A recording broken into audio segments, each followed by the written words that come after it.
വംശഹത്യക്കെതിരെ ലോകവ്യാപക പ്രതിഷേധം തുടരുന്നതിനിടെ US president Donald ട്രംപും ഇസ്രായേൽ പ്രധാനമന്ത്രി ബെന്യാമിൻ നെതന്യാഹുവും തമ്മിലെ നിർണായക ചർച്ച നാളെ. വെടിനിർത്തൽ ആസന്നമാണെന്ന് ആവർത്തിച്ച് ട്രംപ്. 2 ഇസ്രായേൽ ബന്ദികളുടെ ജീവൻ അപകടത്തിലെന്ന് ഹമാസ് സൂചന നൽകി. ഗസയിൽ കൂട്ടക്കുരുതി തുടരുകയാണ് ഇസ്രായേൽ. ഇന്ന് മാത്രം 40-ലേറെ പേരെയാണ് കൊലപ്പെടുത്തിയത്. ഗ്ലോബൽ സുമുദ് ഫ്ലോട്ടിലേക്ക് നേരെ സൈനിക മുന്നൊരുക്കം ശക്തമാക്കി ഇസ്രായേൽ. 5 ദിവസത്തിനുള്ളിൽ ഫ്ലോട്ടില ഗസ തീരത്തേക്കെത്തും. ഇറ്റലിയിൽ നടക്കുന്ന ജിറോ ഡെൽ എമിലിയാഡ് സൈക്ലിംഗ് മത്സരത്തിൽ നിന്ന് ഇസ്രായേൽ ടീമിനെ ഒഴിവാക്കി. MC നാസർ വിവരങ്ങൾ നൽകാനായി ചേരുന്നുണ്ട്. നാസർ, വെടിനിർത്തൽ ഉടനെന്ന് വീണ്ടും ആവർത്തിക്കുകയാണ് ഡൊണാൾഡ് ട്രംപ്. നാളെ നടക്കാനിരിക്കുന്ന ഈ ചർച്ച അത് എത്രത്തോളം നിർണായകമാണ്? ഏറ്റവും നിർണായകമായിട്ടുള്ള ഒരു ചർച്ച തന്നെയായിരിക്കും നാളെ വൈറ്റ് ഹൌസിൽ നടക്കാൻ പോകുന്നത്. പക്ഷേ ഇതിൽ ഇസ്രായേൽ പ്രധാനമന്ത്രി നെതന്യാഹു എന്ത് തീരുമാനം കൈക്കൊള്ളും, അല്ലെങ്കിൽ അദ്ദേഹത്തിന്റെ തീരുമാനത്തെ ട്രംപിന് എത്ര കണ്ട് സ്വാധീനിക്കാൻ സാധിക്കും എന്നതുൾപ്പെടെയുള്ള ചോദ്യങ്ങൾ പോലും നിലനിൽക്കുകയാണ്. ഹമാസിന്റെ ഭാഗത്തു നിന്ന് ഔദ്യോഗികമായിട്ടുള്ള ഒരു പ്രതികരണവും ഇതുമായി ബന്ധപ്പെട്ട് വന്നിട്ടില്ല. ഇന്നലെ ഹമാസിന്റെ വൃത്തങ്ങൾ ഉദ്ധരിച്ചുകൊണ്ട് അന്തർദേശീയ മാധ്യമങ്ങളിൽ വന്ന റിപ്പോർട്ടുകൾ പ്രകാരം അമേരിക്കൻ പ്രസിഡന്റ് ട്രംപ് മുന്നോട്ട് വെച്ച 21 പദ്ധതി സംബന്ധിച്ച് തങ്ങൾക്ക് കൃത്യമായിട്ടുള്ള വിവരങ്ങളൊന്നും ലഭ്യമായിട്ടില്ല എന്നാണ് ഹമാസ് നേതൃത്വം അറിയിച്ചത്. അതുകൊണ്ട് തന്നെ ഇപ്പോൾ ഏതെങ്കിലും അർത്ഥത്തിൽ ചർച്ച നടന്നിട്ടുണ്ടോ, ആ ചർച്ചയുടെ അടിസ്ഥാനത്തിലാണോ ഉടൻ തന്നെ ഒരു വെടിനിർത്തൽ കരാറിലേക്ക് കാര്യങ്ങൾ നീങ്ങുമെന്ന് ട്രംപ് വീണ്ടും ആവർത്തിക്കുന്നത് എന്നത് സംബന്ധിച്ച ചോദ്യം നിലനിൽക്കുന്നുണ്ട്. എന്തായാലും നാളെ വൈകിട്ട് നടക്കുന്ന ഈ ചർച്ചയോടുകൂടി ആയിരിക്കും ഈ 2 കൊല്ലത്തിൽ എത്തി നിൽക്കുന്ന ഈ ക്രൂരമായിട്ടുള്ള വംശഹത്യ അവസാനിക്കുമോ, അതല്ല കൂടുതൽ ഗുരുതരമായിട്ടുള്ള പ്രത്യാഘാതങ്ങളിലേക്ക് ഇസ്രായേൽ സേന മുന്നോട്ട് പോകുമോ, അതിനെ തടഞ്ഞു നിർത്താൻ അമേരിക്ക ഏതെങ്കിലും അർത്ഥത്തിലുള്ള നടപടി സ്വീകരിക്കുമോ എന്നത് ഉൾപ്പെടെയുള്ള ചോദ്യങ്ങൾക്ക് കൂടി ഉത്തരം ലഭിക്കുക. കാരണം ഈ 21 പദ്ധതിയാണ് ഇപ്പോൾ കഴിഞ്ഞ ദിവസം തുർക്കി, സൗദി ഉൾപ്പെടെയുള്ള രാജ്യങ്ങളുടെ നേതൃത്വത്തിന് മുമ്പാകെ ട്രംപ് ഭരണകൂടം അവതരിപ്പിച്ചിരിക്കുന്നത്. അതിൽ ഏറ്റവും പ്രധാനമെന്നത് ഹമാസിനെ നിരായുധീകരിക്കുകയും ബന്ദികളെ പൂർണ്ണമായിട്ട് കൈമാറുന്നതോടുകൂടി ഗസയിൽ ഒരു ഇടക്കാല സർക്കാർ രൂപവൽക്കരിക്കും. ആ സർക്കാരിന് ബ്രിട്ടീഷ് മുൻ പ്രധാനമന്ത്രി ടോണി ബ്ലെയർ നേതൃത്വം നൽകും.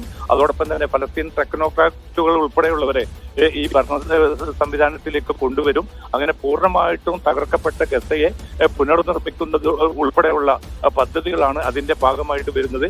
ഹമാസിന് ഈ സംവിധാനത്തിലോ ഈ നടപടികളിലോ ഒരു പങ്കും നൽകുകയില്ല എന്നുകൂടി ഇതിൽ വ്യക്തമാക്കിയിട്ടുണ്ട്. പക്ഷേ അങ്ങനെ പറയുമ്പോഴും നാസർ, നമുക്കറിയാം തുടക്കം തൊട്ട് തന്നെ ഇസ്രായേൽ ആവർത്തിക്കുന്നത് ഇത് തന്നെയാണ്. ഹമാസിനെ പൂർണ്ണമായും നിരായുധീകരിക്കുക എന്നുള്ളൊരു ആവശ്യം തന്നെയാണ് അവർ മുന്നോട്ട് വെക്കുന്നത്. അത് ഹമാസ് അംഗീകരിക്കുമോ? ഇതാണ് ഏറ്റവും പ്രധാനപ്പെട്ട ചോദ്യം. കാരണം ഹമാസ് നേരത്തെ തന്നെ വ്യക്തമാക്കിയ ഒരു കാര്യമുണ്ട്. മഹ്മൂദ് അബ്ബാസ് പോലും ഹമാസ് ആയുധങ്ങൾ അടിയറ വെക്കണം എന്നൊരു നിർദ്ദേശം UN പൊതുസഭയ്ക്ക് മുമ്പാകെ നടത്തിയ വീഡിയോ സന്ദേശത്തിൽ മഹ്മൂദ് അബ്ബാസ് അങ്ങനെ ഒരു നിർദ്ദേശം വെച്ചിരുന്നു. പക്ഷേ അതുപോലും ഹമാസ് നേതൃത്വം തള്ളുകയായിരുന്നു. കാരണം ഈ ചെറുത്തുനിൽപ്പ് എന്നത് പലസ്തീൻ ജനതയുടെ അവകാശമാണ്. അതിൽ ഒരു നിലയ്ക്കും വിട്ടുവീഴ്ച ചെയ്യാൻ ഹമാസ് തയ്യാറല്ല എന്നുകൂടി അവർ വ്യക്തമാക്കിയിട്ടുണ്ട്. അതുകൊണ്ട് തന്നെ ഹമാസിനെ നിരായുധീകരിക്കുക, ഹമാസിന്റെ നേതാക്കൾക്ക് വേണമെങ്കിൽ സുരക്ഷിതമായിട്ട് ഗസ വിട്ടുപോകാം എന്നതുൾപ്പെടെയുള്ള ചില കാര്യങ്ങൾ ഈ 21 പദ്ധതിയിൽ ട്രംപ് ഭരണകൂടം മുന്നോട്ട് വെച്ചിട്ടുണ്ട്. അവർക്ക് സുരക്ഷിതമായിട്ട് അവിടെ നിന്ന് രക്ഷപ്പെടാനുള്ള അവസരമൊരുക്കും എന്നതുൾപ്പെടെയുള്ള കാര്യങ്ങളുണ്ട്. പക്ഷെ അത്തരം ഒരു ഒരു വിരുദ്ധപരമായിട്ടുള്ള നിലപാടിന് തങ്ങൾ ഒരുക്കമല്ല എന്ന് തന്നെയാണ് നേരത്തെ മുതൽ തന്നെ ഹമാസ് നേതൃത്വം അറിയിച്ചിരിക്കുന്നത്. അതുകൊണ്ട് തന്നെ ഇനി അറബ് രാജ്യങ്ങൾ ഇടപെട്ടാൽ പോലും ഹമാസിന്റെ ഒരു നിലപാട് മാറ്റിയെടുക്കുക എന്നത്, അങ്ങനെ ബന്ദികളെ പൂർണ്ണമായിട്ട് കൈമാറുക എന്നത്, ഇതൊക്കെ പ്രായോഗികമായിട്ട് എത്ര കണ്ട് വിജയിക്കുമെന്നറിയില്ല. പക്ഷെ ട്രംപ് ഭരണകൂടത്തെ സംബന്ധിച്ചിടത്തോളം അവർ നേരത്തെയുള്ള നിലപാടിൽ നിന്ന് പിറകോട്ട് പോയിട്ടുണ്ട്. കാരണം ഗസ പൂർണ്ണമായിട്ടും പലസ്തീനികളെ ഒഴിപ്പിച്ചുകൊണ്ട് അത് ഏറ്റെടുക്കുകയും ട്രംപ് നേരത്തെ പ്രഖ്യാപിച്ചത്. അപ്പൊ അതിൽ പുറകോട്ട് പോയിക്കൊണ്ടാണ് ഗസയെ പൂർണ്ണമായിട്ടും പലസ്തീനി അവിടെ തന്നെ തുടരാം, ഗസയെ പൂർണ്ണമായിട്ടും പുനർനിർമ്മിക്കാനുള്ള ഒരു പദ്ധതിക്ക് കൃത്യമായ സമയത്ത് പുനർനിർമ്മാണം നടക്കുന്നത് ഉൾപ്പെടെയുള്ള കാര്യങ്ങൾ ഈ 21 പദ്ധതിയുടെ ഭാഗമായിട്ട് പറയുന്നുണ്ട്. അപ്പൊ അമേരിക്ക ഇതിൽ നിന്ന് പുറകോട്ട് പോയിട്ടുണ്ട്. പക്ഷെ ഇപ്പോൾ പോലും നെതന്യാഹു ഭരണകൂടത്തിലെ മന്ത്രിമാർ പോലും ആവർത്തിക്കുന്നത് ഒരു നിലയ്ക്കുള്ള ഒരു വെടിനിർത്തലിനും തങ്ങൾ തയ്യാറാകരുത്, പൂർണ്ണമായിട്ടും ഗസയിൽ നിന്ന് പലസ്തീനികളെ പുറന്തള്ളണം, അവിടെ തങ്ങൾക്ക് സുരക്ഷ പൂർണ്ണമായിട്ട് ലഭ്യമാക്കണമെങ്കിൽ അവിടെ നിന്ന് പലസ്തീനികളെ മറ്റേതെങ്കിലും രാജ്യം ഏറ്റെടുക്കണം എന്നത് ഉൾപ്പെടെയുള്ള നിർദ്ദേശങ്ങൾ തന്നെയാണ് ഇസ്രായേൽ നേതൃത്വം മുന്നോട്ട് വെക്കുന്നത്. പക്ഷേ ഇത് പ്രയോഗതലത്തിൽ ഒരിക്കലും നടക്കാൻ പോകുന്ന കാര്യമല്ല. അതുകൊണ്ട് തന്നെ ഏറ്റവും അവസാനം വരെയും ഈ ചെറുത്തുനിൽപ്പും പോരാട്ടവും അതിശക്തമായി തന്നെ തുടരുമെന്ന മുന്നറിയിപ്പ് തന്നെയാണ് ഹമാസ് നേതൃത്വം അറിയിക്കുന്നത്. എന്തായാലും നാളെ നടക്കുന്ന ഈ നിർണായകമായിട്ടുള്ള ചർച്ചയിൽ അമേരിക്കയും അതോടൊപ്പം തന്നെ ഇസ്രായേലും എന്ത് നടപടി സ്വീകരിക്കും, ഏത് തീരുമാനമായിരിക്കും അവർ ഈ പുതിയ പദ്ധതിയുമായി ബന്ധപ്പെട്ട് പ്രഖ്യാപിക്കുക എന്നത് പ്രധാനമാണ്. പക്ഷേ ട്രംപ് ഉറച്ച് വിശ്വസിക്കുന്നത് ഉടൻ തന്നെ വെടിനിർത്തൽ ഉണ്ടാകുമെന്നാണ്. പക്ഷേ അത് പ്രയോഗതലത്തിൽ നമ്മെ സംബന്ധിച്ചിടത്തോളം അതുമായി ബന്ധപ്പെട്ട ഏതെങ്കിലും ഒരു ഉറപ്പ് ഹമാസിന്റെ ഭാഗത്തു നിന്ന് ഇതുവരെ ലഭ്യമായിട്ട് ഉള്ളതായി മധ്യസ്ഥ രാജ്യങ്ങൾ പോലും അറിയിക്കുന്നുമില്ല. ശരി, MC നാസറാണ് വിവരങ്ങൾ നൽകിയത്. ഗസ യുദ്ധം ഉടൻ അവസാനിപ്പിക്കണമെന്ന് UAE. UN പൊതുസഭയ്ക്കിടെ ഇസ്രായേൽ പ്രധാനമന്ത്രി ബെഞ്ചമിൻ നെതന്യാഹുവുമായി നേരിൽ കണ്ട് UAE വിദേശകാര്യമന്ത്രി ഷെയ്ഖ് അബ്ദുള്ളയാണ് ആവശ്യം ഉന്നയിച്ചത്. ഗസയിൽ സ്ഥിരം വെടിനിർത്തൽ സാധ്യമാക്കണമെന്നും UAE ആവശ്യപ്പെട്ടു.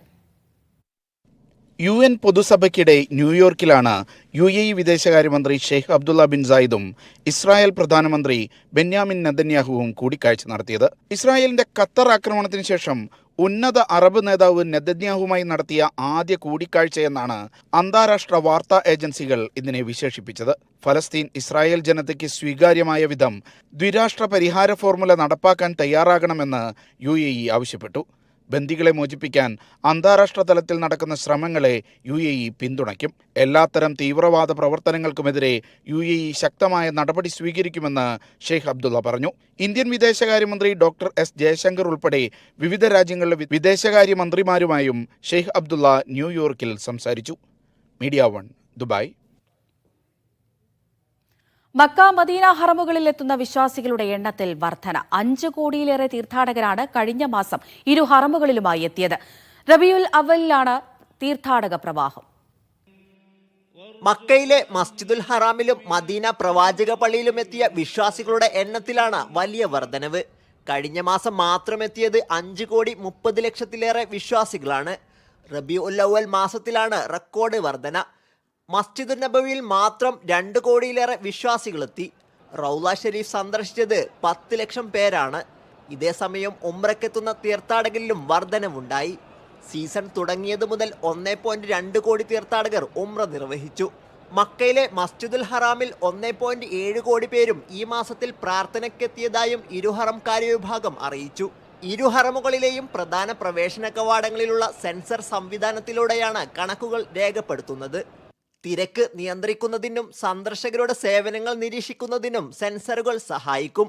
Sabith Saleem, media 1, Mecca. ഹജ്ജ് മുന്നൊരുക്കങ്ങൾ സജീവമാക്കി സൗദി അറേബ്യ. 60ഓളം രാജ്യങ്ങളുമായി ചർച്ചകൾ ആരംഭിച്ചു. ഹജ്ജ് ഉംറ മന്ത്രാലയത്തിന് കീഴിലാണ് പദ്ധതികൾ. അടുത്ത ഹജ്ജിന് മുന്നേ തീർത്ഥാടകരുടെ സേവനം മെച്ചപ്പെടുത്തുന്നതിന്റെ ഭാഗമായാണ് മുന്നൊരുക്കങ്ങൾ. വിവിധ രാജ്യങ്ങളുമായി ഏകോപനം നടത്തി പുതിയ സംരംഭങ്ങൾ നടപ്പിലാക്കും.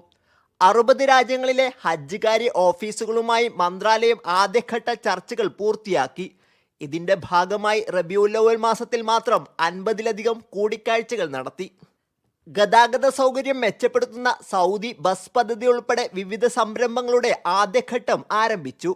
നുസുക്ക് മസാർ പ്ലാറ്റ്ഫോം വഴി 16 സ്വകാര്യ കമ്പനികൾക്ക് തീർത്ഥാടകർക്ക് സേവനം നൽകാൻ അനുമതി നൽകി. 189 ഹോസ്പിറ്റാലിറ്റി കേന്ദ്രങ്ങളുടെ പ്രവർത്തനങ്ങൾക്ക് തുടക്കം കുറിച്ചു. 25-ലധികം പുതിയ പദ്ധതികളാണ് ഹജ്ജ് ഉംറ മന്ത്രാലയത്തിന് കീഴിൽ നടപ്പിലാക്കുന്നത്. വിഷൻ 2030-ന്റെ ലക്ഷ്യങ്ങൾ പൂർത്തീകരിക്കുന്നതിന്റെ ഭാഗമായാണ് പുതിയ നടപടികൾ. Sabith Saleem, media 1, Mecca. സൗദിയിലെ ഖിദിയ നഗരത്തെയും റിയാദ് വിമാനത്താവളത്തെയും ബന്ധിപ്പിക്കുന്ന ഹൈ സ്പീഡ് ട്രെയിൻ പദ്ധതി ആരംഭിക്കുന്നു. പൊതു സ്വകാര്യ പങ്കാളിത്തത്തോടെ നടപ്പാക്കുന്ന പദ്ധതിയിലേക്ക് കമ്പനികളിൽ നിന്നും അപേക്ഷ ക്ഷണിച്ചു. നവംബർ 30 അവസാന തീയതി. മണിക്കൂറിൽ 250 കിലോമീറ്റർ വേഗത്തിലാകും ട്രെയിൻ യാത്ര. ലോകത്തിലെ ഏറ്റവും വലിയ വിനോദ നഗരമാകാൻ ഒരുങ്ങുകയാണ് ഖിദിയ. റിയാദിലെ മക്ക റോഡിലാണ് ഖിദിയ പ്രദേശം. വിനോദ നഗരിക്കൊപ്പം കായിക മേഖലയും ഈ പ്രദേശത്തുണ്ടാകും. 2034 വേൾഡ് കപ്പിനുള്ള സ്റ്റേഡിയവും ഇവിടെ ഒരുങ്ങുന്നുണ്ട്. ഫോർമുല 1 ഉൾപ്പെടെയുള്ള ഇതര കായിക വിനോദ പരിപാടികൾക്കും പദ്ധതി പ്രദേശം മേഖലയാകും. ഇതിനെയും റിയാദിലെ കിങ് അബ്ദുള്ള ഫിനാൻഷ്യൽ ഡിസ്ട്രിക്റ്റിനെയും വിമാനത്താവളത്തെയും ബന്ധിപ്പിക്കുന്നതാണ് അതിവേഗ ട്രെയിൻ പദ്ധതി. പദ്ധതിയിൽ പങ്കാളിയാകാൻ കമ്പനികൾക്കുള്ള അപേക്ഷകളാണ് നിലവിൽ ക്ഷണിച്ചിരിക്കുന്നത്. നവംബർ 30-നകം അപേക്ഷകൾ സമർപ്പിക്കാം. 1 മണിക്കൂറിൽ 250 കിലോമീറ്റർ വേഗതയിലായിരിക്കും ട്രെയിനിന്റെ സഞ്ചാരം. 30 മിനിറ്റ് കൊണ്ട് കിദ്ദിയയിൽ നിന്നും റിയാദ് വിമാനത്താവളത്തിലെത്തും. റിയാദിൽ നിലവിലുള്ള മെട്രോ ട്രെയിൻ പദ്ധതിക്ക് പുറമെയാണിപ്പോൾ അതിവേഗ ട്രെയിൻ കൂടി എത്തുന്നത്. Vishal Cherpulassery, media 1, Riyadh. സൗദിയിൽ ഓട്ടോണമസ് വാഹനങ്ങൾ പ്രവർത്തിപ്പിക്കുന്നതിന് പദ്ധതിയുമായി സൗദി ജനറൽ ട്രാൻസ്പോർട്ട് അതോറിറ്റി. ഇതിനായി ബിസിനസ് മോഡലിൽ ചേരുന്നതിന് കമ്പനികളിൽ നിന്ന് അപേക്ഷകൾ സ്വീകരിച്ചു തുടങ്ങിയതായി അതോറിറ്റി വ്യക്തമാക്കി. രാജ്യത്ത് സുഗമവും സുരക്ഷിതവുമായ ഗതാഗത സംവിധാനം ഒരുക്കുന്നതിന്റെ ഭാഗമായാണ് പുതിയ നീക്കം. സർക്കാർ സ്വകാര്യ സ്ഥാപനങ്ങളുടെ പങ്കാളിത്തത്തോടെയാണ് പദ്ധതി നടപ്പിലാക്കുന്നത്. തലസ്ഥാനമായ റിയാദിലാണ് ജനറൽ ട്രാൻസ്പോർട്ട് അതോറിറ്റി ഓട്ടോണമസ് വാഹനങ്ങളുടെ രജിസ്ട്രേഷനുമായി ബന്ധപ്പെട്ട പ്രാരംഭ പ്രവർത്തനങ്ങൾക്ക് തുടക്കം കുറിച്ചത്. ഗതാഗതത്തിനും ലോജിസ്റ്റിക്സിനുമുള്ള ദേശീയ പദ്ധതികളുടെയും വിഷൻ 2030ന്റെയും ഭാഗമാണ് നീക്കം. സ്വയം ഡ്രൈവിംഗ് വാഹനങ്ങളുടെ മേഖലയിലേക്ക് കമ്പനികളെ എത്തിക്കുകയാണ് ലക്ഷ്യം. ഈ മേഖലയിൽ നിക്ഷേപത്തിനുള്ള സാധ്യതകൾക്കും പദ്ധതി തുടക്കം കുറിക്കും. തീരുമാനം തദ്ദേശീയ അന്തർദേശീയ കമ്പനികളെ ഓട്ടോണമസ് വാഹനങ്ങളുടെ മേഖലയിലേക്ക് പ്രവേശിക്കാൻ പ്രാപ്തമാക്കുമെന്ന് അതോറിറ്റി വിശദീകരിച്ചു. അപേക്ഷകൾ അതോറിറ്റിയുടെ വെബ്സൈറ്റ് വഴിയുള്ള ഇലക്ട്രോണിക് ഫോം വഴിയാണ് സ്വീകരിക്കുക. നിർദ്ദിഷ്ടവും കൃത്യവുമായ സാങ്കേതിക മാനദണ്ഡങ്ങൾക്കനുസരിച്ചാണ് അപേക്ഷകൾ പരിഗണിക്കുക. പദ്ധതി നഗരങ്ങളിലെ ജീവിത നിലവാരം മെച്ചപ്പെടുത്തുന്നതിനും രാജ്യത്തെ ഗതാഗത ലോജിസ്റ്റിക്സ് സേവനങ്ങളുടെ സുസ്ഥിരത വർദ്ധിപ്പിക്കുന്നതിനും സഹായിക്കുമെന്നും അതോറിറ്റി വ്യക്തമാക്കി. Naushad Irikkur, media 1, Dammam. 12 billion റിയാലിന്റെ അടിസ്ഥാന സൗകര്യ വികസന പദ്ധതികൾക്ക് ഖത്തറിൽ തുടക്കമായി. കരാറായി രാജ്യത്തിന്റെ സുസ്ഥിര വികസനം ലക്ഷ്യമിട്ടാണ് പൊതുമരാമത്ത് വിഭാഗം പദ്ധതികൾക്ക് അനുമതി നൽകിയത്. റോഡ് നിർമ്മാണം, അഴുക്കുചാൽ നവീകരണം അടക്കം 13 പദ്ധതികൾക്കാണ് പൊതുമരാമത്ത് അതോറിറ്റിയായ അഷ്ഗാൽ വിവിധ കമ്പനികൾക്ക് കരാർ നൽകിയത്. ഖത്തർ വിഷൻ 2030 ചട്ടക്കൂടുകൾക്ക് അനുസൃതമായി രാജ്യത്തെ അടിസ്ഥാന സൗകര്യങ്ങളുടെ സംയോജനവും സുസ്ഥിരതയും ലക്ഷ്യമിട്ടാണ് പദ്ധതികൾ ആവിഷ്കരിച്ചിട്ടുള്ളതെന്ന് Ashghal president Muhammad bin Abdul Aziz Al Mir പറഞ്ഞു. വിദ്യാഭ്യാസം, ആരോഗ്യം, സേവനം എന്നിവയുടെ വികസനവുമായി ബന്ധപ്പെട്ട 4 കരാറുകൾ, റോഡ് അറ്റകുറ്റപ്പണി, അഴുക്കുചാൽ ശൃംഖല എന്നിവയിൽ 3 കരാറുകൾ, റോഡ് നിർമ്മാണവും ഇന്റലിജൻസ് ട്രാൻസ്പോർട്ട് സംവിധാനവുമായി ബന്ധപ്പെട്ട 2 വീതം കരാറുകൾ എന്നിവയ്ക്കാണ് അനുമതിയായത്. രാജ്യത്തിന്റെ തെക്കു വടക്കു ഭാഗങ്ങളുടെ യാത്രാ സൗകര്യങ്ങളിൽ വലിയ മാറ്റങ്ങൾ വിഭാവനം ചെയ്യുന്നതാണ് പദ്ധതികൾ. ഒക്ടോബറിൽ പ്രോജക്ടുകളുടെ നിർമ്മാണം ആരംഭിക്കുമെന്ന് അഷ്ഗാൽ അറിയിച്ചു. അടുത്ത വർഷം ആദ്യ പാദത്തിൽ പദ്ധതികളുടെ 1ാം ഘട്ടം പൂർത്തിയാക്കുകയാണ് ലക്ഷ്യം. Media 1, Doha. സൗദിയിൽ യൂറോപ്യൻ കമ്പനികളുടെ എണ്ണം 2500 കടന്നു. ഊർജ്ജം, നിർമ്മാണം, ഗതാഗതം തുടങ്ങിയ മേഖലകളിലാണ് കൂടുതൽ കമ്പനികളും പ്രവർത്തിക്കുന്നത്. സൗദിയുടെ ഏറ്റവും വലിയ വ്യാപാര പങ്കാളികളിൽ 2ാം സ്ഥാനമാണ് നിലവിൽ യൂറോപ്യൻ യൂണിയൻ ഉള്ളത്. സൗദിയിൽ യൂറോപ്യൻ കമ്പനികളുടെ എണ്ണം 2500 കടന്നതായാണ് പുതിയ കണക്ക്. യൂറോപ്യൻ യൂണിയൻ അംബാസിഡർ ക്രിസ്റ്റോഫ് ഫെർണോഡാണ് ഇക്കാര്യം അറിയിച്ചത്. 27 യൂറോപ്യൻ രാജ്യങ്ങൾ അടങ്ങുന്നതാണ് യൂറോപ്യൻ യൂണിയൻ. സൗദിയുടെ ഏറ്റവും വലിയ വ്യാപാര പങ്കാളികളിൽ 2ാം സ്ഥാനമാണ് നിലവിൽ യൂറോപ്യൻ യൂണിയനുള്ളത്. ഊർജം, നിർമ്മാണം, ഗതാഗതം, ഇൻഫ്രാസ്ട്രക്ചർ, ഡിജിറ്റൽ ട്രാൻസ്ഫോർമേഷൻ, ഹരിത സാങ്കേതിക വിദ്യകൾ, ലോജിസ്റ്റിക്സ് തുടങ്ങിയ മേഖലകളിലാണ് കമ്പനികൾ പ്രവർത്തിക്കുന്നത്. യൂറോപ്യൻ യൂണിയനുമായുള്ള വ്യാപാര ബന്ധം 287 ബില്യൺ റിയാലായി ഉയർന്നുവെന്നും കണക്കുകൾ സൂചിപ്പിക്കുന്നു. സ്വതന്ത്ര വ്യാപാര കരാർ വഴി കൂടുതൽ വ്യാപാര സാധ്യതകൾ വരും കാലങ്ങളിൽ സാധ്യമാകുമെന്നാണ് പ്രതീക്ഷ. Vishal Cherpulassery, media 1, Riyadh. GCCയിൽ ഏറ്റവും തിരക്കും ഗതാഗത കുരുക്കും കുറഞ്ഞ നഗരങ്ങളിൽ ഒന്നാമത് മസ്കത്ത്. നമ്പിയോ വെബ്സൈറ്റ് പുറത്തിറക്കിയ ഈ വർഷത്തെ ഗതാഗത കുരുക്ക് സൂചികയായ ട്രാഫിക് കൺജഷൻ ഇൻഡെക്സ് ആണ് ഒമാന്റെ തലസ്ഥാനത്തിന് ആദ്യ സ്ഥാനം നൽകിയിരിക്കുന്നത്. 118.7 പോയിന്റ് സ്വന്തമാക്കിയാണ് മസ്കത്ത് ഏറ്റവും കുറഞ്ഞ ഗതാഗത കുരുക്കുള്ള നഗരമായി മാറിയത്. ശരാശരി ദൈനംദിന യാത്രാസമയം, നിരാശയുടെ അളവ്, ഗതാഗത സംവിധാനത്തിന്റെ കാര്യക്ഷമത എന്നിവ ഉൾപ്പെടെയുള്ള മാനദണ്ഡങ്ങൾ അടിസ്ഥാനമാക്കിയാണ് സൂചിക തയ്യാറാക്കിയിരിക്കുന്നത്. ആഗോളതലത്തിൽ മസ്കത്ത് 105ാം സ്ഥാനത്താണ്. മറ്റ് അറബ് നഗരങ്ങളെ അപേക്ഷിച്ച് മസ്കത്തിൽ ഗതാഗത കുരുക്ക് നന്നേ കുറവാണെന്ന് കണക്കുകൾ സൂചിപ്പിക്കുന്നു. മസ്കത്തിൽ 92.19% ആളുകളും ജോലി സ്ഥലത്തേക്കോ സ്കൂളിലേക്കോ പോകാൻ സ്വകാര്യ കാറുകൾ ഉപയോഗിക്കുന്നു. അതേസമയം 7.81% പേർ വീട്ടിൽ നിന്ന് ജോലി ചെയ്യുന്നു. ജോലി സ്ഥലത്തേക്കോ സ്കൂളിലേക്കോ യാത്ര ചെയ്യാനെടുക്കുന്ന ശരാശരി ദൂരം 23.39 കിലോമീറ്ററാണ്. ഏകദേശം 22.56 മിനിറ്റിനുള്ളിൽ ഇവിടെ എത്തിച്ചേരാനും കഴിയും. അതേസമയം നൈജീരിയയിലെ ലാഗോസ് ആഗോളതലത്തിൽ ഏറ്റവും തിരക്കേറിയ നഗരമായി റിപ്പോർട്ടിൽ ചൂണ്ടിക്കാണിക്കുന്നു. Media 1, Muscat. വാഹനം വാങ്ങിയതിന്റെ പേരിൽ ദുൽഖർ സൽമാനും പൃഥ്വിരാജും കസ്റ്റംസ് റെയ്ഡ് നേരിട്ട വാർത്ത താൻ വായിച്ചിട്ടില്ല എന്ന് നടൻ ഷെയ്ൻ നിഗം.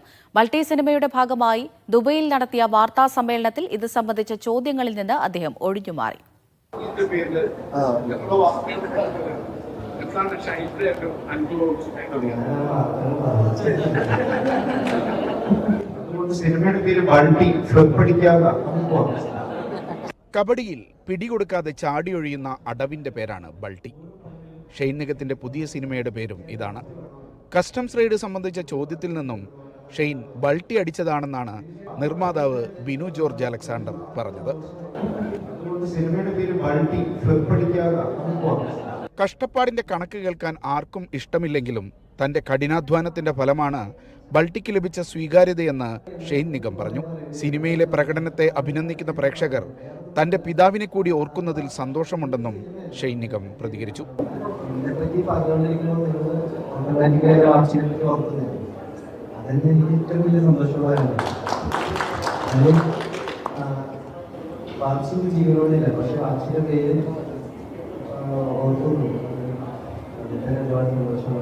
സിനിമയിൽ പ്രധാന കഥാപാത്രത്തെ അവതരിപ്പിക്കുന്ന ശന്തനു ഭാഗ്യരാജ്, നായിക പ്രീതി അസ്രാണി, നടി പൂർണിമ ഇന്ദ്രജിത്ത്, ഛായാഗ്രാഹകൻ അലക്സ് ജെ പുളിക്കൽ എന്നിവരും വാർത്താ സമ്മേളനത്തിൽ പങ്കെടുത്തു.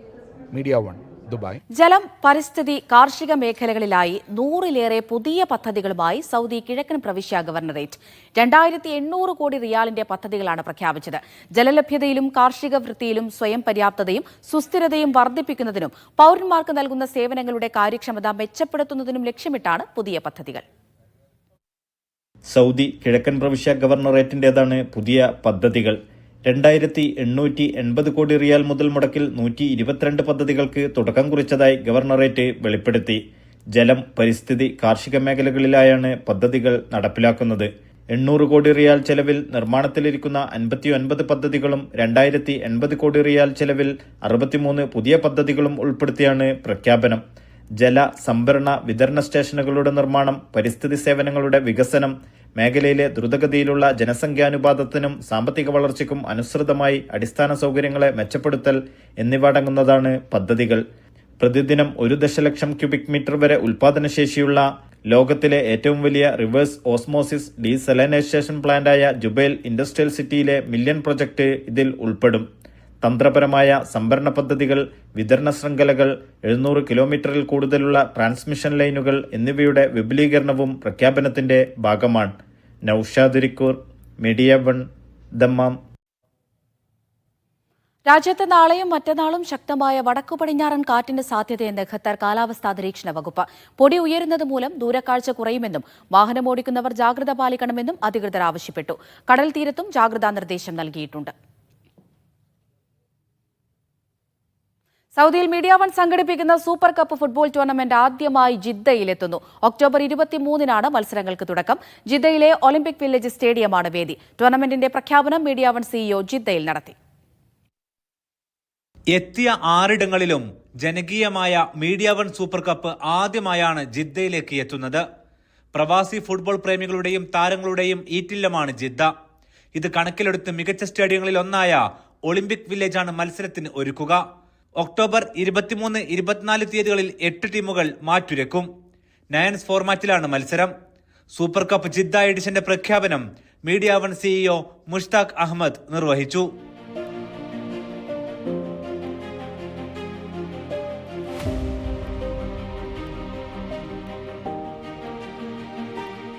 ഇപ്രാവശ്യം സൗദിയുടെ ഫുട്ബോൾ വേൾഡ് കപ്പ് പ്ലാനിങ്ങോട് കൂടി തന്നെ വിപുലമായ അർത്ഥത്തിൽ ഈ പരിപാടി നടത്തുവാനാണ് മീഡിയ 1 ഉദ്ദേശിച്ചിട്ടുള്ളത്.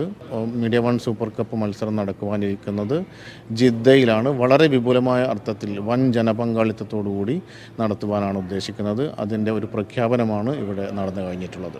ജിദ്ദ ബിസിനസ് സെന്ററിലായിരുന്നു പ്രഖ്യാപന ചടങ്ങ്. ജിദ്ദയിലെ സൂപ്പർ ക്ലബ്ബുകൾ അണിനിരക്കുന്ന മത്സരം വാശിയേറിയതാകും. മീഡിയ 1 ആദ്യമായി നടത്തുന്ന ഈ ടൂർണമെന്റ്, നയൻസ് ടൂർണമെന്റ് വമ്പിച്ച വിജയമാകുവാൻ സിഫിന്റെ പ്രസിഡന്റ് നിലയ്ക്ക് എന്റെയും സിഫിന്റെയും വക എല്ലാവിധ ആശംസകളും. പ്രത്യേകിച്ച് ജിദ്ദ നഗരത്തിൽ ഈ അടുത്ത കാലത്തെ നടക്കുന്ന എല്ലാ ഫുട്ബോൾ ടൂർണമെന്റും വമ്പിച്ച വിജയമായതുപോലെ നല്ലവരായ കാണികൾ ഈ ടൂർണമെന്റും നല്ല വിജയമാക്കി കൊടുക്കണമെന്ന് വിനീതമായി അഭ്യർത്ഥിക്കുകയാണ്.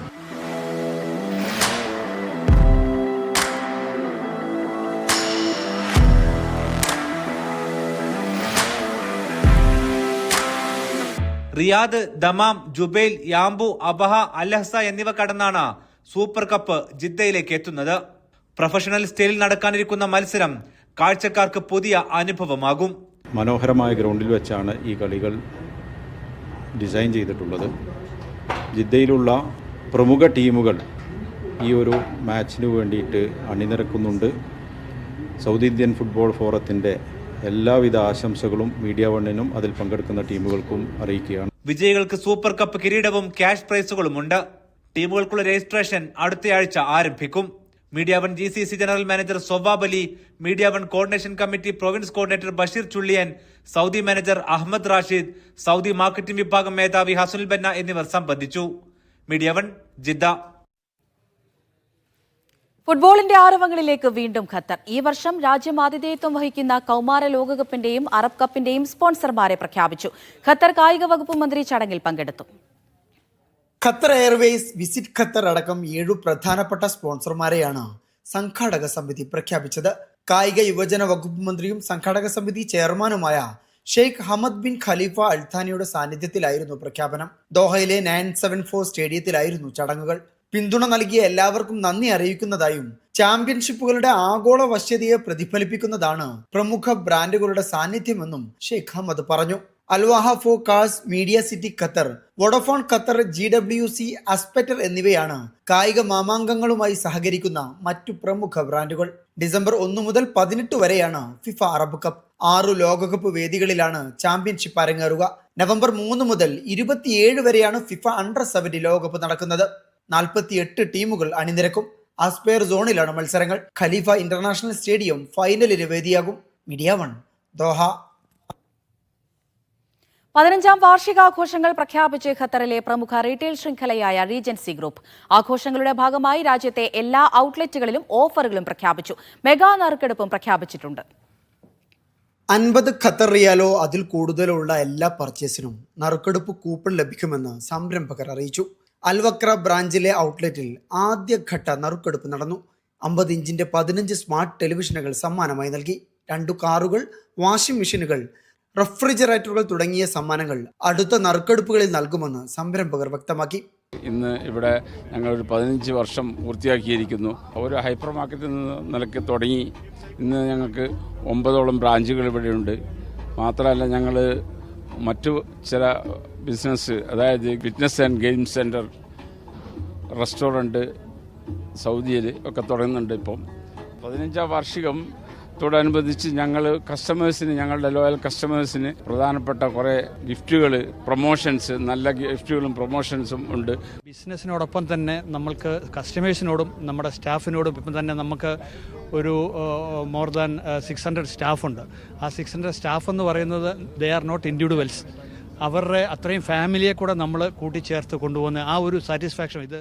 Regency chairman Ali Ahmed Al Kuwari, MD Kamaruddin K, ഡയറക്ടർമാരായ അബ്ദുൽ ലത്തീഫ്, ഫർസാദ് അക്കര, ഷബീർ പുത്തലത്ത്, AGM വിജയകുമാർ തുടങ്ങിയവർ പരിപാടിയിൽ പങ്കെടുത്തു.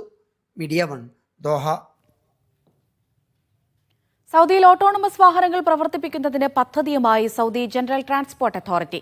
ഇതിനായി ബിസിനസ് മോഡലിൽ ചേരുന്നതിന് കമ്പനികളിൽ നിന്ന് അപേക്ഷകൾ സ്വീകരിച്ചു തുടങ്ങിയതായി അതോറിറ്റി വ്യക്തമാക്കി. രാജ്യത്ത് സുഗമവും സുരക്ഷിതവുമായ ഗതാഗത സംവിധാനം ഒരുക്കുന്നതിന്റെ ഭാഗമായാണ് പുതിയ നീക്കം. സർക്കാർ സ്വകാര്യ സ്ഥാപനങ്ങളുടെ പങ്കാളിത്തത്തോടെയാണ് പദ്ധതി നടപ്പിലാക്കുന്നത്. തലസ്ഥാനമായ റിയാദിലാണ് ജനറൽ ട്രാൻസ്പോർട്ട് അതോറിറ്റി ഓട്ടോണമസ് വാഹനങ്ങളുടെ രജിസ്ട്രേഷനുമായി ബന്ധപ്പെട്ട പ്രാരംഭ പ്രവർത്തനങ്ങൾക്ക് തുടക്കം കുറിച്ചത്. ഗതാഗതത്തിനും ലോജിസ്റ്റിക്സിനുമുള്ള ദേശീയ പദ്ധതികളുടെയും വിഷൻ 2030ന്റെയും ഭാഗമാണ് നീക്കം. സ്വയം ഡ്രൈവിംഗ് വാഹനങ്ങളുടെ മേഖലയിലേക്ക് കമ്പനികളെ എത്തിക്കുകയാണ് ലക്ഷ്യം. ഈ മേഖലയിൽ നിക്ഷേപത്തിനുള്ള സാധ്യതകൾക്കും പദ്ധതി തുടക്കം കുറിക്കും. തീരുമാനം തദ്ദേശീയ അന്തർദേശീയ കമ്പനികളെ ഓട്ടോണമസ് വാഹനങ്ങളുടെ മേഖലയിലേക്ക് പ്രവേശിക്കാൻ പ്രാപ്തമാക്കുമെന്ന് അതോറിറ്റി വിശദീകരിച്ചു. അപേക്ഷകൾ അതോറിറ്റിയുടെ വെബ്സൈറ്റ് വഴിയുള്ള ഇലക്ട്രോണിക് ഫോം വഴിയാണ് സ്വീകരിക്കുക. നിർദ്ദിഷ്ടവും കൃത്യവുമായ സാങ്കേതിക മാനദണ്ഡങ്ങൾക്കനുസരിച്ചാണ് അപേക്ഷകൾ പരിഗണിക്കുക. പദ്ധതി നഗരങ്ങളിലെ ജീവിത നിലവാരം മെച്ചപ്പെടുത്തുന്നതിനും രാജ്യത്തെ ഗതാഗത ലോജിസ്റ്റിക്സ് സേവനങ്ങളുടെ സുസ്ഥിരത വർദ്ധിപ്പിക്കുന്നതിനും സഹായിക്കുമെന്നും അതോറിറ്റി വ്യക്തമാക്കി. Naushad Irikkur, media one, Dammam. ജിദ്ദയിലെ പ്രമുഖ വ്യവസായിയായിരുന്ന ഷെയ്ഖ് മുഹമ്മദ് സയ്യിദ് മലബാരി ജിദ്ദയിൽ മരിച്ചു. 70 വയസ്സായിരുന്നു. സൗദി പൗരനായ പിതാവ് ആലപ്പുഴ ആറാട്ടുപുഴ സ്വദേശിയാണ്. ഇന്ത്യൻ വസ്ത്രവിപണിയിലെ പ്രധാന ബ്രാൻഡായ റെയ്മണ്ട്സിന്റെ ജിദ്ദയിലെ ഉടമയായിരുന്നു. ജിദ്ദയിലെ മലയാളി കൂട്ടായ്മകളുമായി അടുത്ത ബന്ധം സൂക്ഷിച്ചിരുന്നു. സൗദിയിൽ ഹായിലിൽ KMCC സെൻട്രൽ കമ്മിറ്റിയുടെ നേതൃത്വത്തിൽ ദേശീയ ദിനാഘോഷം സംഘടിപ്പിച്ചു. സാംസ്കാരിക സമ്മേളനം, മധുര വിതരണം, ഡോക്യുമെന്ററി പ്രദർശനം, ബ്ലഡ് ഡൊണേഷൻ ക്യാമ്പ് തുടങ്ങി ഒരാഴ്ച നീണ്ടുനിൽക്കുന്ന വിവിധ പരിപാടികളാണ് നടക്കുന്നത്. സാംസ്കാരിക സമ്മേളനത്തിന്റെ ഉദ്ഘാടനം റസാഖ് ഫൈസി നിർവഹിച്ചു. ബഷീർ മാള, നൌഷാദ് ഓമശ്ശേരി, ഖാദർ കൊടുവള്ളി തുടങ്ങിയവർ ചടങ്ങിന്റെ ഭാഗമായി. സൗദിയിൽ ഓണം പൊന്നോണം എന്ന പേരിൽ സോഷ്യൽ മലയാളി കൾച്ചറൽ കൂട്ടായ്മ ഓണാഘോഷം സംഘടിപ്പിച്ചു. ഷിജി ഫ്രാൻസിസിന്റെ അധ്യക്ഷതയിൽ റഫീഖ് പട്ടാമ്പി ഉദ്ഘാടകനായി. കൈകൊട്ടിക്കളി, ഫാഷൻ ഷോ, ഫ്യൂഷൻ ഡാൻസ്, ഗാനമേള, പുലികളി, ചെണ്ടമേളം തുടങ്ങിയവ ചടങ്ങിന് മാറ്റുകൂട്ടി. ഷിഹാബ് കൊട്ടുകാട്, ബേബി തോമസ്, ജിൻഡോ തോമസ് തുടങ്ങിയവർ ചടങ്ങിന്റെ ഭാഗമായി. സൗദിയിലെ ഹായിലിൽ ഹിഫ ക്ലബ്ബ് സംഘടിപ്പിക്കുന്ന പ്രീമിയർ ലീഗിന് തുടക്കമായി. മർസാനിലെ ദർബി സ്റ്റേഡിയത്തിലാണ് മത്സരങ്ങൾ. 8 ടീമുകളായിരിക്കും മത്സരത്തിനിറങ്ങുക. ഉദ്ഘാടനം അഫ്സൽ കായംകുളം നിർവഹിച്ചു. ചടങ്ങിനോടനുബന്ധിച്ച് ദേശീയ ദിനാഘോഷങ്ങളും അരങ്ങേറി. മുനീർ, ജംഷീർ, സിദ്ദിഖ് തുടങ്ങിയവർ ചടങ്ങിന്റെ ഭാഗമായി. സൗദിയിൽ Kallummal FC, Riyadh soccer academy തുടങ്ങിയവയുടെ സംയുക്ത സഹകരണത്തോടെ സംഘടിപ്പിച്ച ഫുട്ബോൾ ടൂർണമെന്റിൽ പോക്കോ സോക്കർ ദമാം ജേതാക്കളായി. യുണൈറ്റഡ് ഫുട്ബോൾ അക്കാദമി റിയാദിനെ പരാജയപ്പെടുത്തിയാണ് നേട്ടം. കമ്പു സലീം, ഫൈസൽ പാഴൂർ തുടങ്ങിയവർ ടൂർണമെന്റിന് നേതൃത്വം നൽകി. ഒമാനിലെ ഇബ്രയിലെ സയന്റിഫിക് ഡിസ്കവറി സെന്ററിൽ ഉൽക്കാശില പ്രദർശനത്തിന് തുടക്കമായി. അപൂർവവും വ്യത്യസ്തവുമായ ഉൽക്കാശിലകളുടെ ശേഖരം പ്രദർശനത്തിലുണ്ട്. ജ്യോതിശാസ്ത്ര പഠിതാക്കൾക്കും ബഹിരാകാശ പ്രേമികൾക്കും മികച്ച അനുഭവം സമ്മാനിക്കുന്ന പ്രദർശനം 2026 മാർച്ച് 1 വരെ നീണ്ടുനിൽക്കും. വടക്കൻ ഷർക്കിയാഗോണ്ടിലെ ഡയറക്ടർ ജനറൽ ഓഫ് എഡ്യൂക്കേഷനുമായി സഹകരിച്ച് നടക്കുന്ന എക്സിബിഷന്റെ 4ാമത്തെ പതിപ്പ് പൈതൃക ടൂറിസം മന്ത്രാലയമാണ് സംഘടിപ്പിക്കുന്നത്. അപൂർവവും വ്യത്യസ്തവുമായ ഉൽക്കാശിലകളുടെ ഒരു ശേഖരം തന്നെ പ്രദർശനത്തിലുണ്ട്. മഗ്നീഷ്യം, ഇരുമ്പ് എന്നിവയാൽ സമ്പന്നമായ സിലിക്കേറ്റ് ധാതുക്കൾ അടങ്ങിയ യൂറലൈറ്റ് ഉൽക്കാശിലയും 2010 അൽവുസ്താഗോണ്ടിൽ പതിച്ച യുക്രൈറ്റ് ഉൽക്കാശിലയും പ്രദർശിപ്പിച്ചിട്ടുണ്ട്.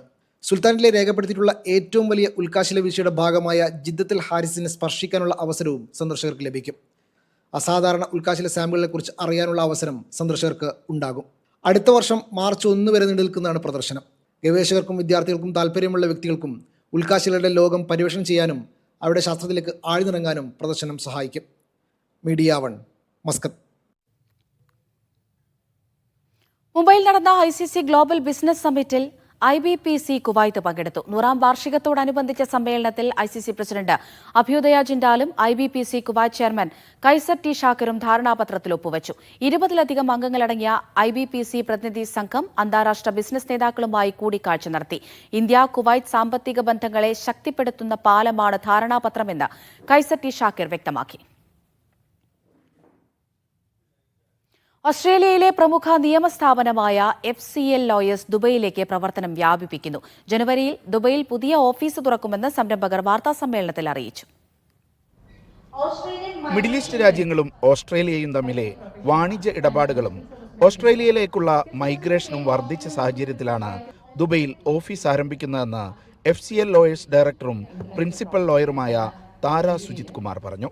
ഈ ജനുവരിയിൽ വരുന്ന ഫ്ലൈവേൾ കൊമേഴ്ഷ്യൽ ലോയേഴ്സിന് കൂടുതലും corporate restructuring, family law related, property and Wills and estate എന്നുള്ള മേഖലകളിൽ ദുബായിലുള്ളവർക്ക് എന്ത് തരത്തിലുള്ള ലീഗൽ സർവീസസ് വേണമെങ്കിലും ഫ്ലൈവേൾ കൊമേഴ്ഷ്യൽ ലോയേഴ്സിന് FCL ലോയേഴ്സിന് തരാനായിട്ട് സാധിക്കും. ഓസ്ട്രേലിയയിലേക്ക് മൈഗ്രേഷന് ശ്രമിക്കുന്നവർ തട്ടിപ്പിന് വിധേയമാകാതിരിക്കാൻ അംഗീകൃത സ്ഥാപനങ്ങളുടെയും നിയമവിദഗ്ധരുടെയും സേവനം ഉറപ്പാക്കണം. ഇംഗ്ലീഷ് അറിയാത്തവർക്ക് ഓസ്ട്രേലിയൻ വിസ ലഭിക്കുമെന്ന പ്രചാരണം അടിസ്ഥാനമില്ലാത്തതാണെന്നും താര സുജിത് കുമാർ പറഞ്ഞു. ഇംഗ്ലീഷ് റിക്വയർമെൻ്റ് ഇല്ലാതെ, ഇംഗ്ലീഷ് പരിജ്ഞാനം വേണ്ട നമുക്ക് ഓസ്ട്രേലിയയിലേക്ക് മൈഗ്രേറ്റ് ചെയ്യാം എന്ന് കാണുന്നത് ഡെഫിനറ്റ്ലി തട്ടിപ്പാണ്. ഇംഗ്ലീഷ് ഇല്ലാതെ നമുക്ക് ഓസ്ട്രേലിയയിലേക്ക് മൈഗ്രേറ്റ് ചെയ്യാൻ സാധിക്കുന്നില്ല. ഇനി ഇത്രയൊരു എമൗണ്ട് ഓഫ് മണി അടയ്ക്കും, നിങ്ങൾക്ക് വിസ സെക്യൂറായി. ഒരിക്കലും ഓസ്ട്രേലിയയിലേക്ക് ഒരു സർട്ടൻ എമൗണ്ട് ഓഫ് മണി അടച്ചതുകൊണ്ട് മാത്രം ഓസ്ട്രേലിയൻ വിസ കിട്ടുന്നില്ല. കഴിഞ്ഞ 8 മാസത്തിനിടെ 1000 പേർക്ക് UAEയിൽ നിന്ന് ഓസ്ട്രേലിയൻ വിസ ലഭ്യമാക്കാൻ ഫ്ലൈവേൾഡ് ഗ്രൂപ്പിന് കഴിഞ്ഞിട്ടുണ്ടെന്ന് CEO റോണി ജോസഫ് പറഞ്ഞു. ഒരു അപേക്ഷ പോലും തള്ളുന്ന സാഹചര്യമുണ്ടായില്ല. ഇതിന്റെ ആഘോഷവും വാർത്താ സമ്മേളനത്തിൽ നടന്നു. ഡയറക്ടർമാരായ Roby Joseph, Tins Abraham, middle east regional head Daniel Johny എന്നിവരും വാർത്താ സമ്മേളനത്തിൽ പങ്കെടുത്തു. Media 1, Dubai. Kuwait KMCC Mankada മണ്ഡലം കമ്മിറ്റി ഫലസ്തീൻ ഐക്യദാർഢ്യവും മണ്ഡലം സമ്മേളനവും സംഘടിപ്പിച്ചു. പർവാനിയയിലെ സംസ്ഥാന കമ്മിറ്റി ഓഫീസിൽ നടന്ന പരിപാടി സംസ്ഥാന ജനറൽ സെക്രട്ടറി മുസ്തഫ കാരി ഉദ്ഘാടനം ചെയ്തു. റാഫി ആലിക്കൽ അധ്യക്ഷത വഹിച്ചു. ഗസയ്ക്കായി പ്രത്യേക പ്രാർത്ഥന ഇഖ്ബാൽ ബാവലാടം നിർവഹിച്ചു. എയർ ഇന്ത്യ സർവീസ് നിർത്തലാക്കലും ടിക്കറ്റ് നിരക്കുകളിൽ അമിത വർധനയും എതിർത്ത് പ്രതിഷേധ പ്രമേയം മുസ്തഫ ചട്ടിപ്പറമ്പ് അവതരിപ്പിച്ചു. സംസ്ഥാന ജില്ലാ ഭാരവാഹികൾ ആശംസകൾ നേർന്നു. സാദിഖ് തിരൂർക്കാട്, മഷൂദ് മണ്ണുംകുളം എന്നിവർ പരിപാടികൾക്ക് നേതൃത്വം നൽകി. കുവൈറ്റ് എറണാകുളം റെസിഡൻസ് അസോസിയേഷൻ കുട്ടികളുടെ വാർഷിക ചിത്രരചനാ മത്സരം സംഘടിപ്പിച്ചു. ചിത്രകാരൻ ഡാന്റിസ് തോമസ് ഉദ്ഘാടനം ചെയ്തു. ബിനിൽസ് കറിയ അധ്യക്ഷത വഹിച്ചു. അബ്ബാസിയ യുണൈറ്റഡ് ഇന്ത്യൻ സ്കൂളിൽ മഴവില്ല് 2025 എന്ന പേരിൽ നടന്ന പരിപാടിയിൽ 100-ലധികം കുട്ടികൾ പങ്കെടുത്തു. വിജയികൾക്കുള്ള സമ്മാനങ്ങൾ കേരയുടെ ഓണാഘോഷ പരിപാടിയിൽ വിതരണം ചെയ്യും. ബിജു SP, രാജേഷ് മാത്യു എന്നിവർ പരിപാടികൾക്ക് നേതൃത്വം നൽകി. മലയാളം മിഷൻ സുഗതാഞ്ജലി കാവ്യാലാപന മത്സരത്തിന്റെ ഒമാൻ ചാപ്റ്റർ ഫൈനൽ മത്സരങ്ങൾ നടന്നു. മേഖലാ മത്സരങ്ങളിൽ നിന്ന് തെരഞ്ഞെടുക്കപ്പെട്ട 50ഓളം കുട്ടികളാണ് ഫൈനൽ മത്സരത്തിൽ മാറ്റുരച്ചത്. സബ് ജൂനിയർ വിഭാഗത്തിൽ ചന്ദ്രമൌലിക്കാണ് ഒന്നാം സ്ഥാനം. ജൂനിയർ വിഭാഗത്തിൽ ദിയ R നായർ ഒന്നാം സ്ഥാനം നേടി. സീനിയർ വിഭാഗത്തിൽ മുഹമ്മദ് അമീൻ തെരഞ്ഞെടുക്കപ്പെട്ടു.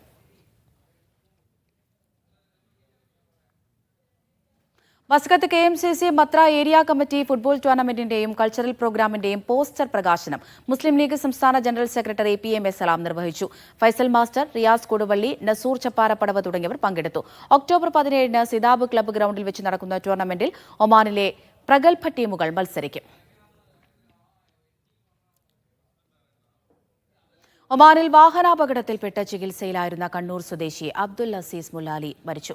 2 ആഴ്ച മുമ്പുണ്ടായ അപകടത്തിൽപ്പെട്ട് സ്വകാര്യ ആശുപത്രിയിൽ ചികിത്സയിലായിരുന്നു. മൃതദേഹം ഒമാനിലെ ഖസബിൽ ഖബറടക്കി.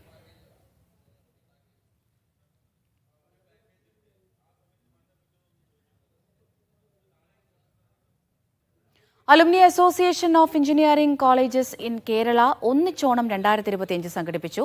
മംഗഫ് പ്രൈം ഓഡിറ്റോറിയത്തിൽ നടന്ന ആഘോഷ പരിപാടി സിബി സാറ ഉദ്ഘാടനം ചെയ്തു. 200-ലധികം പേർ പങ്കെടുത്ത ഓണാഘോഷത്തിന് ജെറിൽ, ബിപിൻ, ബ്രഹ്മവ്രതൻ എന്നിവർ നേതൃത്വം നൽകി.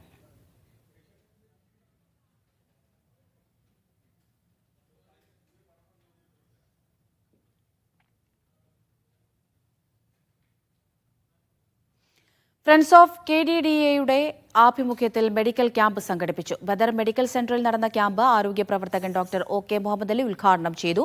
റഷീദ് V അധ്യക്ഷത വഹിച്ചു. കുവൈത്തിലെ Indian embassy Viksit Bharat run 2025 സംഘടിപ്പിച്ചു. സാൽമിയ ബൊളിവാർഡ് പാർക്കിലായിരുന്നു പരിപാടി. Indian ambassador doctor Adarsh Swaika പരിപാടി ഉദ്ഘാടനം ചെയ്തു. ഇന്ത്യൻ ബിസിനസ് പ്രൊഫഷണൽ കൌൺസിൽ ഉൾപ്പെടെ വിവിധ കമ്മ്യൂണിറ്റി സംഘടനകളുടെ സഹകരണത്തോടെയായിരുന്നു പരിപാടി.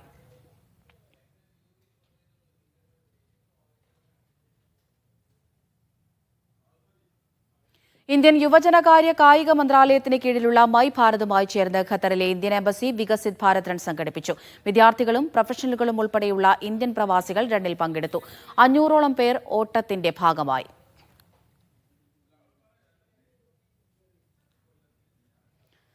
ഒമാനിൽ ആദ്യത്തെ ഓയിസ്റ്റർ ഫാമിന് തുടക്കം. സൗത്ത് ഷർഹിയയിലെ മസീറ ദ്വീപിലാണ് 5 മില്യൺ റിയാലിന്റെ പദ്ധതി നടപ്പിലാക്കിയത്. സുസ്ഥിര ഭക്ഷ്യോൽപാദനത്തിൽ സുൽത്താനേറ്റിന്റെ മുന്നേറ്റമാണ് പദ്ധതി. അക്വാകൾച്ചർ മേഖലയിൽ സുപ്രധാന ചുവടുവയ്പ് നടത്തുകയാണ് ഒമാൻ. സൗത്ത് ഷർക്കിയിലെ മസിറ ദ്വീപിലാണ് രാജ്യത്തെ ആദ്യ ഓയിസ്റ്റർ കൃഷിക്ക് തുടക്കം കുറിച്ചത്.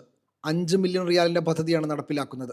ഭക്ഷ്യവിഭവങ്ങളെ വൈവിധ്യവൽക്കരിക്കുക, സമ്പദ് വ്യവസ്ഥയെ ശക്തിപ്പെടുത്തുക, ഒമാൻ വിഷൻ 2040 ലക്ഷ്യങ്ങൾ മുന്നോട്ട് പോവുക എന്നിവയാണ് പദ്ധതിയിലൂടെ ലക്ഷ്യമിടുന്നത്. സുസ്ഥിര ഭക്ഷ്യോൽപാദനത്തിൽ സുൽത്താനിന്റെ മുന്നേറ്റമാണ് പദ്ധതിയെന്ന് കൃഷി, മത്സ്യബന്ധന, ജലവിഭവ മന്ത്രാലയത്തിലെ അക്വാകൾച്ചർ വികസന വകുപ്പ് director doctor Isha bin Muhammad അൽ ഫറാസി പറഞ്ഞു. 2 ഹെക്ടർ വിസ്തൃതിയിലുള്ള ഫാമിൽ 6 വരികളിലായി 3600 കൊട്ടകൾ ക്രമീകരിച്ചിട്ടുണ്ട്. വിദേശത്ത് നിന്ന് ഇറക്കുമതി ചെയ്യുന്ന ഓയിസ്റ്റർ സീഡ് തുടക്കത്തിൽ 2 മാസത്തേക്ക് ചെറിയ കുട്ടകളിൽ വയ്ക്കും. തുടർന്ന് വലിയ പൊങ്ങിക്കിടക്കുന്ന കുട്ടകളിലേക്ക് മാറ്റും. ന്യൂസിലാൻഡിൽ നിന്നുള്ള നൂതന ഫ്ലിപ്പ് ഫാം സിസ്റ്റമാണ് ഫാമിൽ ഉപയോഗിക്കുന്നത്. Media 1 Muscat. ഓണാഘോഷത്തിന്റെ ഭാഗമായി പ്രകൃതി സൗഹൃദ ഓണക്കള മത്സരം സംഘടിപ്പിച്ച നടുമുറ്റം ഖത്തർ. മാമോക് അലുമിനി ഖത്തർ മത്സരത്തിൽ 1ാം സ്ഥാനം നേടി. ടീം AJGMA 2ാം സ്ഥാനവും ടീം മുഷരിഫ് 3ാം സ്ഥാനവും സ്വന്തമാക്കി. അഷ്റഫ് ചിറക്കൽ, റഷീദ് അഹമ്മദ്, R ചന്ദ്രമോഹനൻ, അഞ്ജന മേനൻ, സന നസീം തുടങ്ങിയവർ പങ്കെടുത്തു. നടുമുറ്റം അംഗങ്ങൾ അവതരിപ്പിച്ച വിവിധ കലാപരിപാടികളും അരങ്ങേറി.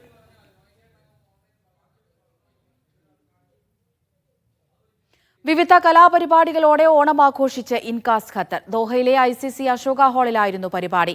Indian embassy first secretary doctor Vaibhav Tandale, apex body പ്രസിഡന്റുമാരായ AP മണികണ്ഠൻ തുടങ്ങിയവർ പങ്കെടുത്തു. Incas president Haider Chungathara, general secretary Eappen Thomas തുടങ്ങിയവർ നേതൃത്വം നൽകി. മയക്കുമരുന്ന് വിതരണം നടത്തിയ ഇന്ത്യൻ ഹൌസ് ഡ്രൈവറെ കുവൈറ്റ് സുരക്ഷാ ഉദ്യോഗസ്ഥർ അറസ്റ്റ് ചെയ്തു. സ്പോൺസറുടെ അറിവില്ലാതെ ഹെറോയിൻ വിൽപ്പന നടത്തുകയായിരുന്നു പ്രതി. സ്പോൺസറുടെ കാറാണ് ഇടപാടുകൾക്കായി ഉപയോഗിച്ചതെന്ന് അധികൃതർ അറിയിച്ചു. ഓൺലൈനായി ഉപഭോക്താക്കളുമായി ബന്ധപ്പെടുകയും നിശ്ചിത സ്ഥലങ്ങളിൽ പണം നിക്ഷേപിക്കുകയുമായിരുന്നു ഇയാളുടെ രീതി. കൂടുതൽ അന്വേഷണങ്ങൾക്കും നിയമ നടപടികൾക്കുമായി ഇയാളെ ആന്റി നാർക്കോട്ടിക് വകുപ്പിന് കൈമാറി. കുവൈത്തിലെ അൽറായി മേഖലയിലെ സുരക്ഷാ പരിശോധനയിൽ 207 പേരെ അറസ്റ്റ് ചെയ്തു. ഫർവാനിയ ക്രിമിനൽ സുരക്ഷാ വിഭാഗമാണ് നടപടി സ്വീകരിച്ചത്. വിവിധ മന്ത്രാലയങ്ങളുടെ സഹകരണത്തോടെയായിരുന്നു ക്യാമ്പയിൻ. നിയമലംഘനം കണ്ടെത്തിയതിനെ തുടർന്ന് ഫയർഫോഴ്സ് 49 അഗ്നി സുരക്ഷാ നിയമലംഘനങ്ങൾക്ക് നോട്ടീസ് നൽകി. വാണിജ്യ വ്യവസായ മന്ത്രാലയം 59 പേരെ അറസ്റ്റ് ചെയ്യുകയും ഒരു കട അടച്ചുപൂട്ടുകയും ചെയ്തു. പൊതുസുരക്ഷ ഉറപ്പാക്കാൻ ഇത്തരം പരിശോധനകൾ തുടരുമെന്ന് ആഭ്യന്തര മന്ത്രാലയം അറിയിച്ചു. കുവൈറ്റ് നാനായ കൾച്ചറൽ അസോസിയേഷന്റെ ഓണാഘോഷം തനിമയിലൊരു പൊന്നോണരാവ് 2025 വർണ്ണാഭമായി നടന്നു. അബാസിയ സെൻട്രൽ സ്കൂളിൽ നടന്ന പരിപാടി പ്രശസ്ത സിനിമാ നിർമ്മാതാവ് ലിസ്റ്റിൻ സ്റ്റീഫൻ ഉദ്ഘാടനം ചെയ്തു. ജോസുകുട്ടി പുത്തന്തറ അധ്യക്ഷത വഹിച്ചു. ഫാദർ ജിജോ തോമസ് മുഖ്യപ്രഭാഷണം നടത്തി. ജോജി ജോയ്, അനീഷ് M. ജോസ്, സിനി ബിനോജ് എന്നിവർ സംസാരിച്ചു. സൗദിയിലെ ഹായിലിൽ ദേശീയ ദിനാഘോഷം സംഘടിപ്പിച്ചു. ഹാലിൽ KMCC സെൻട്രൽ കമ്മിറ്റിയുടെ നേതൃത്വത്തിലായിരുന്നു പരിപാടി. സാംസ്കാരിക സമ്മേളനം, മധുര വിതരണം, ഡോക്യുമെന്ററി പ്രദർശനം, ബ്ലഡ് ഡൊണേഷൻ ക്യാമ്പ് തുടങ്ങി ഒരാഴ്ച നീണ്ടു നിൽക്കുന്ന വിവിധ പരിപാടികളാണ് നടക്കുന്നത്. സാംസ്കാരിക സമ്മേളനത്തിന്റെ ഉദ്ഘാടനം റിസാഖ് ഫൈസി നിർവഹിച്ചു. ബഷീർ മാള, നൌഷാദ് ഓമശ്ശേരി, ഖാദർ കൊടുവള്ളി തുടങ്ങിയവർ ചടങ്ങിന്റെ ഭാഗമായി. International society of automation Kuwait ഘടകം രൂപീകരിച്ചു. പ്രസിഡന്റായി നാസർ അബു തലേബിനെയും സെക്രട്ടറിയായി ഷമീഷ് കുമാറിനെയും തെരഞ്ഞെടുത്തു. 1945 സ്ഥാപിതമായ ISA ഓട്ടോമേഷൻ മേഖലയിലെ ലാഭേച്ഛയില്ലാത്ത പ്രൊഫഷണൽ സംഘടനയാണ്. സ്റ്റാൻഡേർഡ് മാനദണ്ഡങ്ങളും അറിവ് പങ്കിടലും വഴി ആഗോള സമൂഹത്തെ ശക്തിപ്പെടുത്തുകയാണ് ലക്ഷ്യം. ആഗോളതലത്തിൽ 14,000-ലധികം ഓട്ടോമേഷൻ പ്രൊഫഷണലുകൾ ISAയിൽ അംഗങ്ങളാണ്. ബഹ്റൈനിലെ ക്രിസ്ത്യൻ എപ്പിസ്കോപ്പൽ സഭകളുടെ കൂട്ടായ്മയായ കേരള ക്രിസ്ത്യൻ എക്യുമെനിക്കൽ കൌൺസിലിന്റെ നേതൃത്വത്തിൽ വിദ്യാർത്ഥികൾക്കും രക്ഷിതാക്കൾക്കുമായി മോട്ടിവേഷൻ സെമിനാർ സംഘടിപ്പിച്ചു. Saint Peter's Jacobite Syrian Orthodox ദേവാലയത്തിൽ KCEC president reverend Aneesh Samuel ജോണിന്റെ അധ്യക്ഷതയിൽ നടന്ന പരിപാടിക്ക് ഡോക്ടർ ഫെബ പെർസി പോൾ, ഡോക്ടർ സുരഭില പട്ടാലി എന്നിവർ നേതൃത്വം നൽകി.